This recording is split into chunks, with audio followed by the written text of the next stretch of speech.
Hi everyone and welcome back to Maths with Sukirti God YouTube channel. So in this video we are going to start with question number 6 of exercise 10.4 class 9th Maths NCERT book. This is from the chapter circles. तो circle का ये 10.4 का ये last question है and finally हम exercise complete करने वाले हैं. तो स्टार्ट करते हैं इसको रीड करना. Circular park of radius 20 metre is situated in a colony. Three boys, Ankur, Syed and David are sitting at equal distance on its boundary, each having a toy telephone in his hands to talk each other. Find the length of string of each phone. तो पहले ही मैंने यहाँ पे एक rough figure जो है बना रखी है जिससे टाइम थोड़ा बच जाए हमारा. अगर मैंने इन जो भी ये बॉयज़ हैं अंकुर, सैयद एंड डेविड को इक्वल डिस्टेंस पे अगर बाउंड्री पे बिठाया है तो इस तरीके से एक ट्रायंगल आपके पास बन के आएगा जब आप उन तीनों पॉइंट्स को ज्वाइन करेंगे. ठीक है. अच्छा, ये तीनों जो लाइंस आपके सामने आ रही है ट्रायंगल की, ये सारी की सारी क्या है, इक्वल हैं because they are sitting at equal distance. ये क्वेश्चन में मेंशन किया गया है. तो जितना ए एस होगा, A S is equals to S D is equals to D A, ये हमें गिवन है ऑलरेडी. क्लियर. अच्छा, और इसमें जो पार्क का जो रेडियस है वो हमको 20 मीटर दिया गया है. फाइंड हमें करना है स्ट्रिंग ऑफ ईच फोन, मतलब हमें बेसिकली इन्हीं को फाइंड करना है कि ए एस और एस डी और डी ए की लेंथ क्या होगी. क्लियर है. तो let us start by assuming कि let A S is equals to S D is equals to D A is equals to 2x. अच्छा, मैंने 2x क्यों लिया है, क्योंकि अभी हमें इसमें आगे ज़रूरत पड़ेगी कहीं पर हाफ या 1/3 या कुछ भी ऐसे तरीके करने की. तो अगर हम पहले से ही x लेके चल रहे हैं तो वो कोई हाफ की वैल्यू ना x/2 में आ जाती है, तो हमें दिक्कत होती है थोड़ी सी कैलकुलेशन करने में अगर फ्रैक्शनल वैल्यू आती है. ठीक है. तो उसको अवॉइड करने के लिए मैंने पहले से ही 2x को ले लिया है. क्या करेंगे इसमें, अभी काम आएगा जब आपको पता चलेगा. तो ये हमारा क्या है, यहाँ पर O सेंटर है. ठीक है, ये O हमारा सेंटर है. फर्स्ट हमारा जो स्टेप है यहाँ पे करना है हमें, ड्रॉ अ परपेंडिकुलर. कहाँ से परपेंडिकुलर ड्रॉ करने वाले हैं हम, from A to S D, opposite side पे. ठीक है. तो ए से लेकर ए से जो है हमने एक क्या बना दिया, परपेंडिकुलर बना दिया. अब क्योंकि ये इक्विलेटरल ट्राइंगल था, ठीक है, since it was an equilateral triangle. कैसे इक्विलेटरल भाई, this equals to this whole side, this equals to this side. ठीक है. तो यहाँ पे क्या लिख सकते हैं हम, since this is an equilateral triangle, since this is an equilateral triangle, so perpendicular इसको m ले लेते हैं यहाँ पे, am will pass through center. Basically क्या रूल है कि इक्विलेटरल ट्राइंगल में जब भी परपेंडिकुलर बनाया जाता है एक वर्टेक्स से दूसरी साइड के लिए, तो वो ट्राइंगल को इक्वल पार्ट्स में डिवाइड करता है. तो इक्वल पार्ट्स में डिवाइड तो तभी करेगा ना जब सेंटर से पास होके जाएगा. क्लियर है. तो इसके वजह से क्या होगा कि भाई जब ए एम जो है वो सेंटर से पास कर रहा है, इसका मतलब ओ से, सेंटर से ये m जो है ओ एम, ये बेसिकली क्या हो जाएगा, एक परपेंडिकुलर फॉर एस डी. और एस डी है क्या, इसको ध्यान से देखो, ये एक क्या है, साइड के साथ साथ, ट्राइंगल की साइड के साथ साथ ये एक कॉर्ड भी तो है. यस और नो. तो एक चीज़ तो ये भी हमें पता है कि perpendicular from the centre to a chord bisects the chord. ठीक है. उसके थ्रू क्या हो जाएगा भाई, S M is equals to M D हो जाएगा. और सेकंड चीज़ क्या है कि perpendicular of an equilateral triangle divides the opposite side in equal part. तो ऑपोजिट साइड को भी वो इक्वल पार्ट में डिवाइड कर देता है.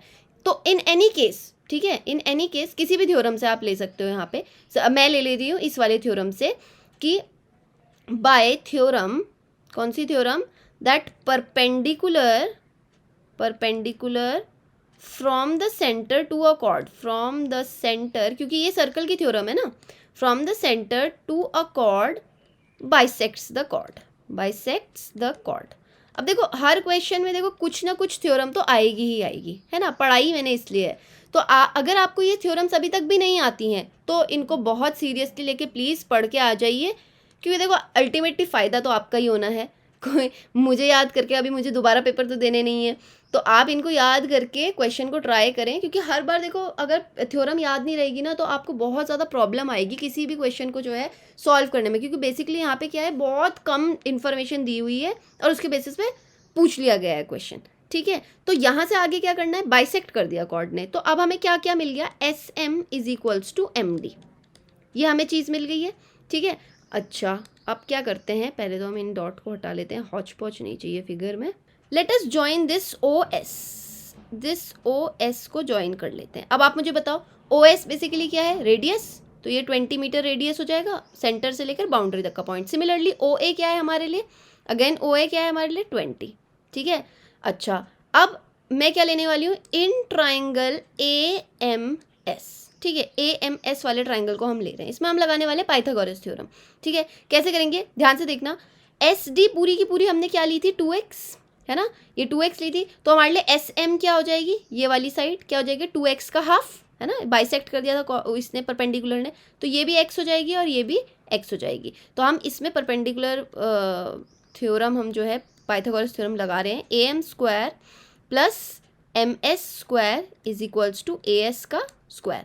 ए एम स्क्वायर हमारे पास कुछ भी नहीं है तो ए एम का स्क्वायर एज इट इज ले लेते हैं, एम एस का स्क्वायर क्या हो जाएगा हमारे पास, एक्स का square is equals to A S क्या है हमारे पास, हमने ऑलरेडी जो पूरी साइड ली है वो 2x ली है, तो यहाँ पे आ जाएगा 2x का स्क्वायर। ठीक है, आगे सॉल्व करते हैं, यहाँ से क्या हो जाएगा, ए एम का square is equals to 2x square minus, sorry 2x का होल स्क्वायर था ना, तो 2x स्क्वायर कितना हो जाएगा, 4x स्क्वायर, है ना, पूरी साइड जो है वो 2x है ना, तो ये हो जाएगा 4x स्क्वायर माइनस का x स्क्वायर, तो ए एम स्क्वायर किसके इक्वल आ गई, 3x स्क्वायर। अब यहाँ से हमें तो सिर्फ और सिर्फ क्या निकालनी है, ए एम निकालनी है, तो ए एम क्या आ जाएगी, √3x, अगर आप दोनों तरफ जो है स्क्वायर रूट कर दोगे।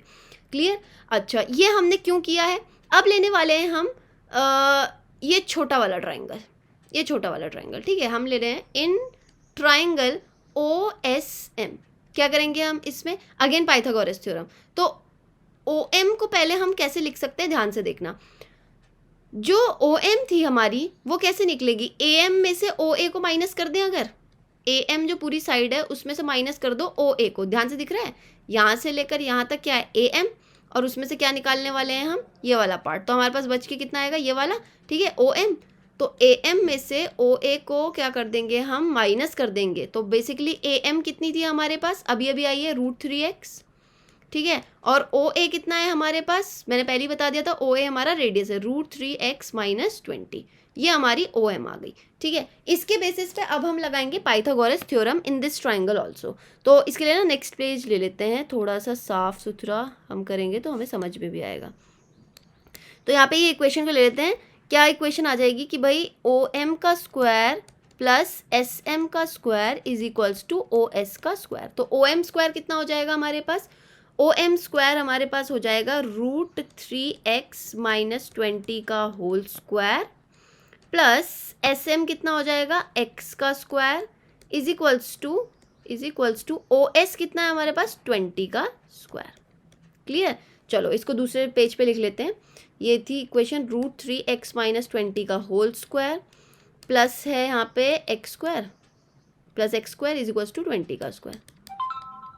ठीक है, यहाँ से सॉल्व करते हैं, ये a माइनस बी का होल स्क्वायर खुलेगा तो a square is 3x plus b square हो जाएगा 400, है ना, माइनस का 2ab, तो ये हो जाएगा 40√3x, ये कितना हो जाएगा 40√3x, साफ लिख लेते हैं 40√3x, है ना, 2ab प्लस का x square is equals to 400 opposite में 20 का स्क्वायर। अब 400 को इधर ही लेके आ जाते हैं, तो 3x, ये कितना था 3x, इसके साथ कुछ ऐड हो रहा है क्या, नहीं इसके साथ तो कुछ भी ऐड नहीं हो रहा, अच्छा सॉरी ये 3x स्क्वायर था ना, ये 3x स्क्वायर है, तो 3x square plus x square कितना हो जाएगा 4x स्क्वायर, है ना, प्लस का 400 माइनस का 40√3x, और यहाँ से प्लस का 400 यहाँ आके क्या हो जाएगा माइनस का 400 इक्वल्स टू 0, प्लस का 400 और माइनस का 400 कैंसिल, 4x स्क्वायर इधर है और माइनस 40√3x को मैं उधर लेके जा रही हूँ, तो प्लस का 40√3x आ जाएगा, x